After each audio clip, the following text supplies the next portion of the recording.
I think at one point Noah Hossman had respect for AJ Cazana and the Cazana family, but that's long been thrown out the door.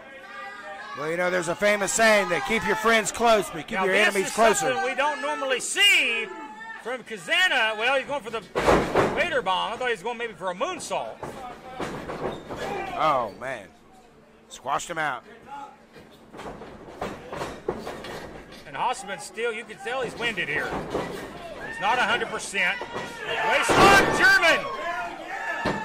Dead power. Oh, no, oh, no, Reps oh, no. her down, baby. Keep it on. Wait a minute. Roy Thacker. Roy Thacker is out here.